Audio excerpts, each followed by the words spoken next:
it's about love, and we need a little bit more of that now more than ever. Dito sa show na to, I think we let ourselves be vulnerable as well. We talk.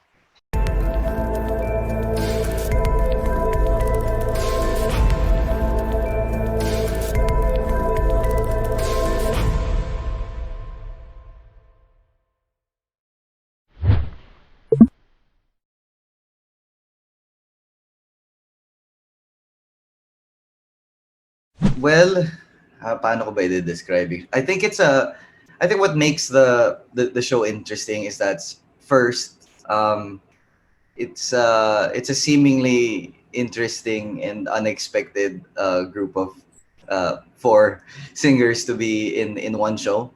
Uh, and we come from different places, still under the umbrella of Viva, pero magkakaiba kaming artists in our own little way.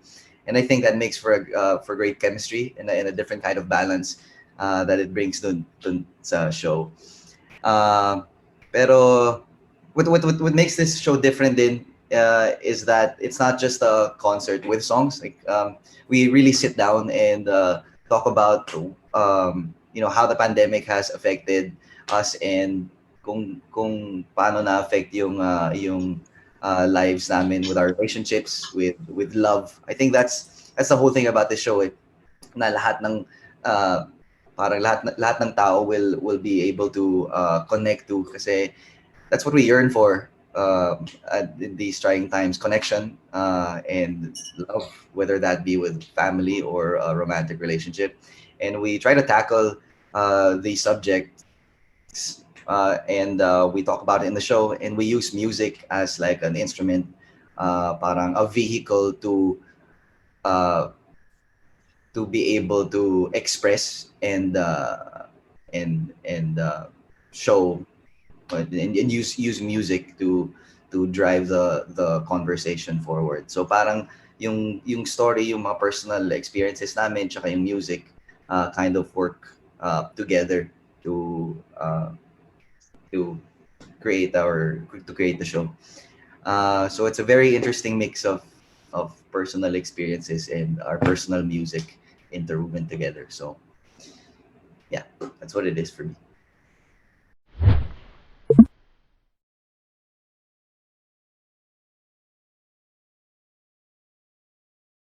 Well, I think we tackle everything dito sa concert.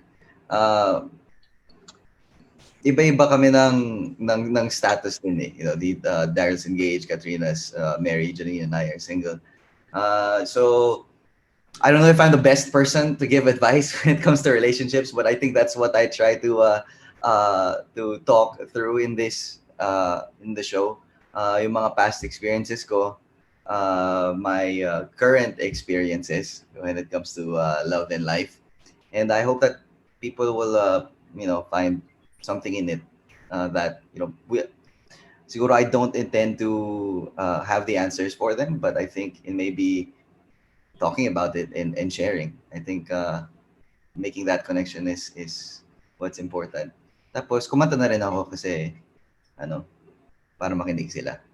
Kasi baka mas gusto nila akong hindi kumanta. So I use that in I sing some of my songs, the ones that I've sung sa mga past movies ko in Viva, and I get to sing it with the three of them too. So nag-iba rin siya, nag-iba rin yung flavor tsaka yung energy ng mga kanta. Uh, and so yeah, there.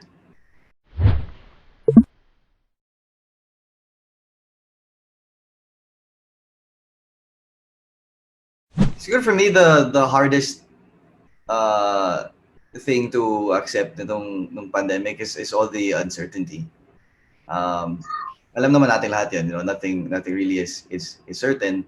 Pero nung nagka-pandemic, it just felt more real. It Mhm. just yung there's no escape from it. At wala kang mapupuntahan. The best thing and the only thing you can do is sit at home, stay at home.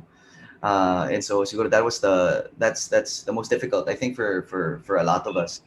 Um, Hindi mo alam, katulad nito, we were in ECQ again, and it's just something na hindi natin in-expect, and looking into the future, we still don't know how long this going to take. Uh, and so yung uncertainty na kung kailan matatapos, how do we move forward from this?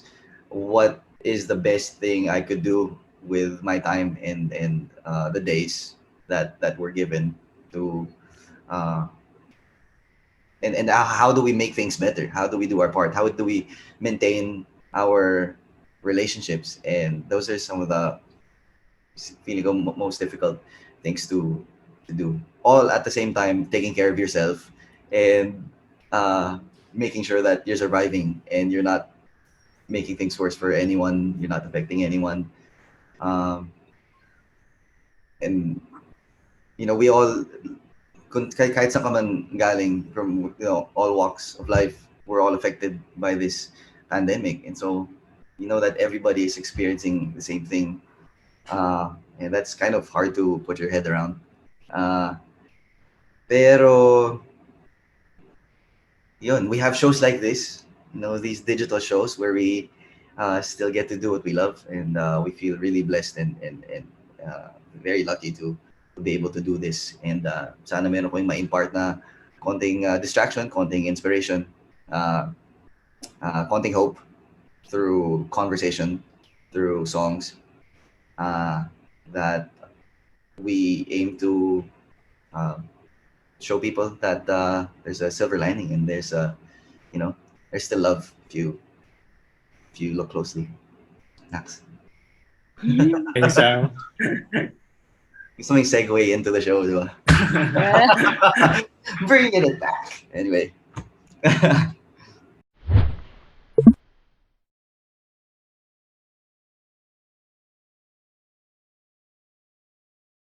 I think with the voices like theirs, it's not very hard to uh, complement each other.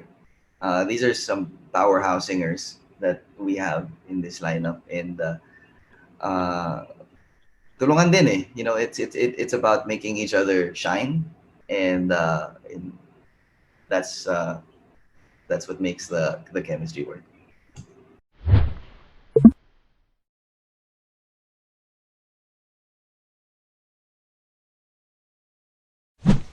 Yes, we actually shot it in Teatrino. Teatrino. Magkakasama Mhm. kami. But we were in a bubble, of course. We Mm. had to make sure that we followed safety protocols, and quarantine and all that. Sa Teatrino kami nag-shoot. And but we used a different side of Teatrino that they don't usually have uh, view from. We didn't use the stage. If I It's think interesting because Nasa labas po kami.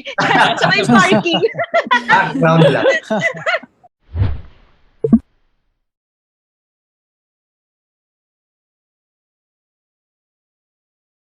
Yeah, no, definitely not my first time. Mhm. Uh, I think there are more live shows in the past few years. I have more live shows that he didn't direct.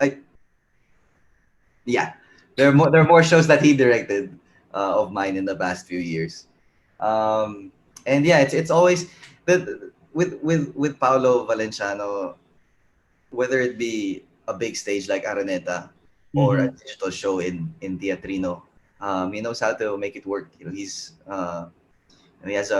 very creative. He's a young mind and he's very collaborative.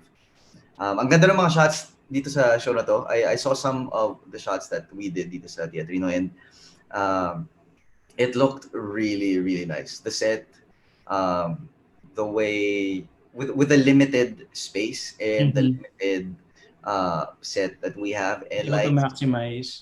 it was definitely maximized. And I think yun din yung magiging charm nung show.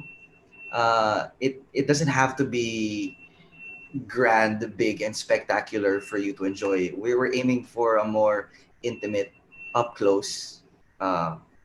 Even with our song choices, we wanted all of it to work together in that way. Maging intimate siya. And uh, I think he put together the show so well and Mhm. shot it even better. Uh, it's exciting.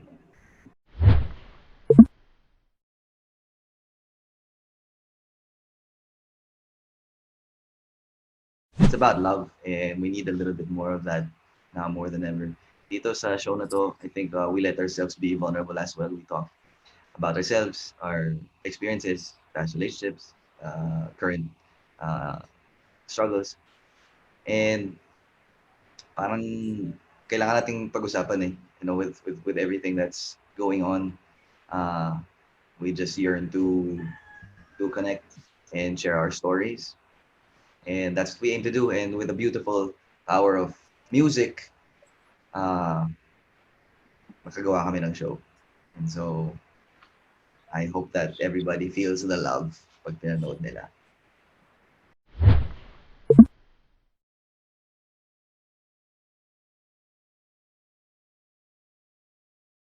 Well, I think mas apparent yung mga disadvantages. Siyempre, you don't have the energy, the vibe of a live concert with live audiences.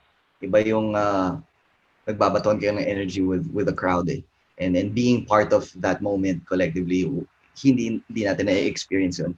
Uh, Siyempre, mas mahirap, I think, to put it together kasi hindi lang siya live. Like, you have to shoot it. You have to have camera set up. You need cameramen for that. You need to edit that.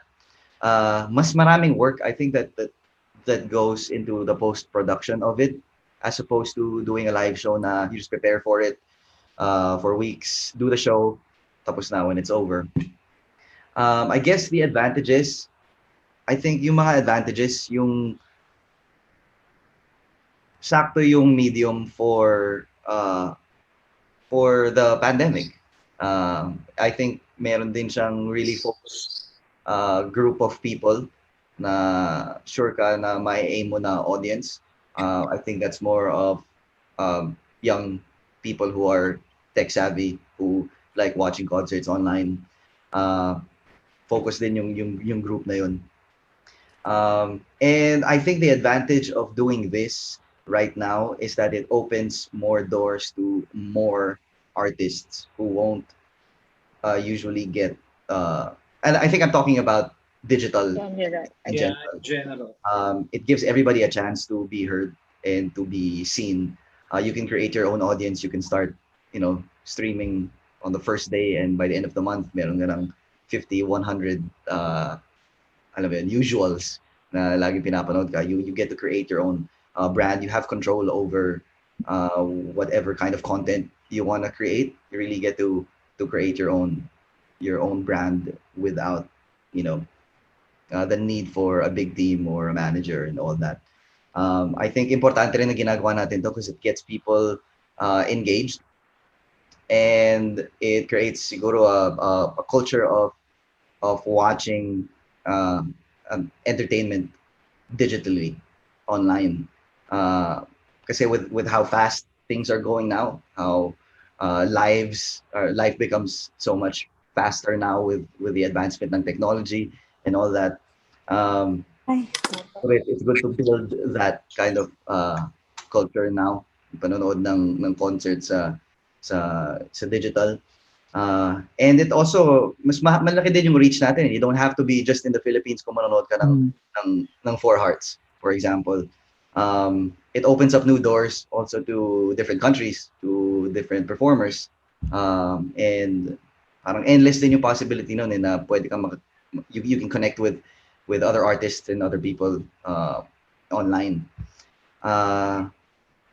So I think it's going to be ano pa rin, parang supplementary. Iba pa rin yung live performances that is going to stay, but your digital presence in creating digital shows will support everything else that you're doing as an artist.